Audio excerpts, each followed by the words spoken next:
Hello दोस्तों, स्वागत है आप सभी को अपना चैनल ज्ञान की कहानियन में। तो भक्ति कहानियाँ और भक्ति कथाएं सुनने के लिए चैनल को सब्सक्राइब करें।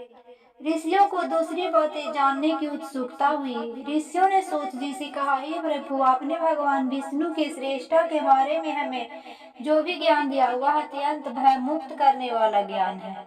इसके अतिरिक्त आप हमें यह भी बताएं कि इस सृष्टि में आने के बाद भोगने वाले दुख और कष्ट को नाश कैसे किया जाता है। कृपा करके इसका उपाय हमें बताएं। आपके पास इस लोक एवं परलोक को दुखों का निवारण करने का ज्ञान है। हम यह जानना चाहते हैं कि यमराज के मार्ग तक पहुंचने में मनुष्य को किस प्रकार की मुसीबतों का सामना करना पड़ता है।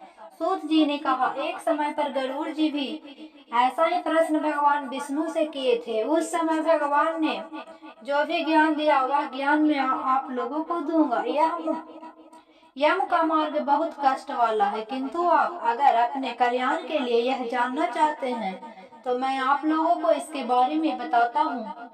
गरुड़ जी ने जब भगवान विष्णु से पूछा कि आपके नाम की आराधना करना तो अत्यंत सरल है, आपकी भक्ति करने के उपरांत भी मनुष्य नरक में क्यों जाता है। आपकी भक्ति के भिन्न भिन्न मार्ग और गतियां हैं, फिर भी मनुष्य सब आपकी भक्ति से वंचित रह जाता है, तो उसे यह दुर्गम मार्ग कैसे मिलता है और इसके कष्ट क्या हो सकते हैं। पाप करने वाले पापियों की किस प्रकार दुर्गति होती है और किस रूप में उनको नरक मिलता है, आप मुझे कृपा करके बताएं।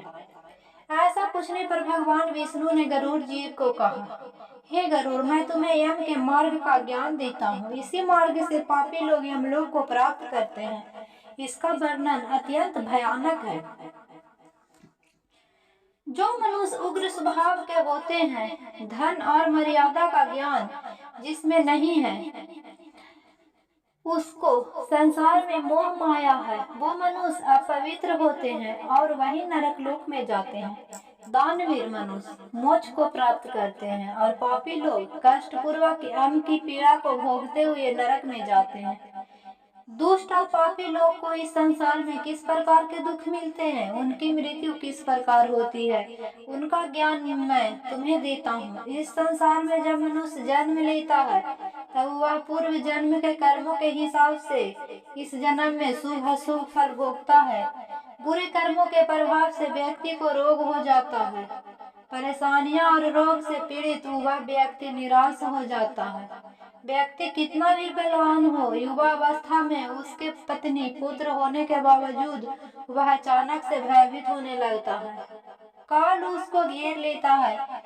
वृद्धावस्था में व्यक्ति को मृतक के समान रहना पड़ता है। घर के लोगों को द्वारा अपमानित होता है और अपमानजनक आहार लेता है। आहार लेने की शक्ति कम हो जाती है और इसकी वजह से चलने फिरने की शक्ति भी कम हो जाती है। कफ के कारण स्वर्ण नलियां चल नहीं पाती, स्वास्थ्य बिगड़ने लगता है, खटिया पे पड़ा रहता है, मृत्यु के निकट आ जाता है। मृत्यु के निकट आने पर देवता जैसे मनुष्य की दृष्टि भी दिव्य हो जाती है। मरते समय पापी के पांचों तत्व अपने स्थान छोड़ देते हैं और उसका एक क्षण भी मुश्किल से बीतता है। मनुष्य को इतनी पीड़ा होती है जितनी बिच्छू के काटने से होती है। यमदूतों के भय से उसके मुंह से झाग और लार गिरने लगती है। ऐसे ही पापियों के प्राण जब निकलते हैं तब उनको यमदूत मिलते हैं। यमदूत के लाल नेत्र होते हैं और मुख भयानक होते हैं। उस समय यमदूत अत्यंत क्रोधित होते हैं और उनके हाथ में पास और दंड होता है और वह दांत के पीसते हुए, उनके मुख काले और नख विशाल होते हैं। उनको देखकर प्राणी भयभीत होकर मल मूत्र का त्याग करने लगता है। ऐसी अवस्था में जीव शरीर से निकल जाता ही है और मोह में अपने घर को देखता है और उसी समय यमदूत उसे पकड़ लेते हैं। यमदूत उसे गले में रस्सी बांधकर ऐसे ले जाते हैं जैसे गुनहगार को सिपाही राजा के पास ले जाता है। वे यमदूत मनुष्य को मार्ग में नरक के भयानक दुख और तकलीफों के बारे में बताते हैं और धमकियां भी देते हैं।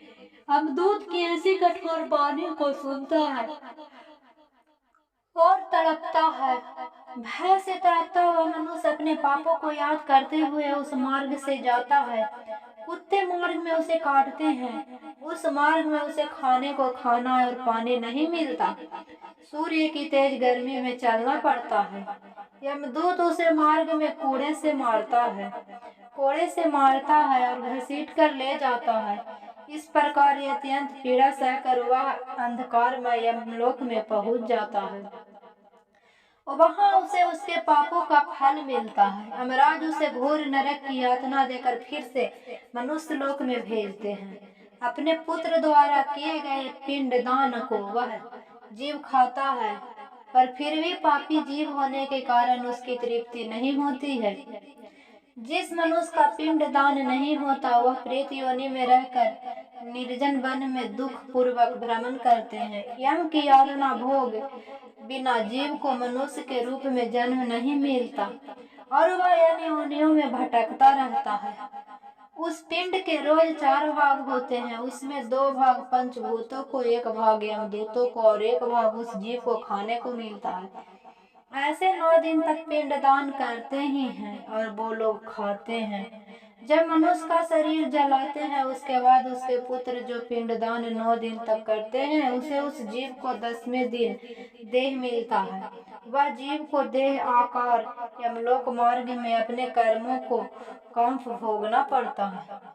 अब किस तरह से 10 दिनों के पिंड से शरीर बनता है उसे बताता हूँ। पहले दिन के पिंड से सिर, दूसरे दिन के पिंड से गर्दन कंधा और तीसरे दिन के हृदय, चौथे दिन के पिंड से, 5वें दिन से नाभि और 6ठे दिन से कमर, गुदा, लिंग और भग और मांस के पिंड आदि बनते हैं। 7वें दिन हड्डी और 8वें दिन, 9वें दिन जांघ और पैर। 10वें दिन के पिंड से इस शरीर में सुख, सुधा, तृष्णा और उत्पत्ति होती है।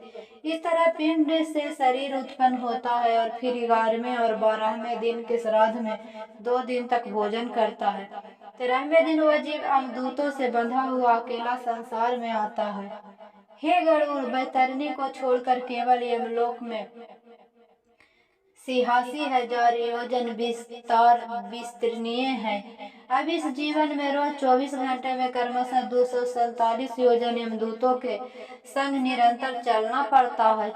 चलने वाले इस मार्ग के अंत में 16 ग्राम पड़ते हैं। उसको पार करके धर्मराज के नगर में वो पापी जीव पहुंच पाता है।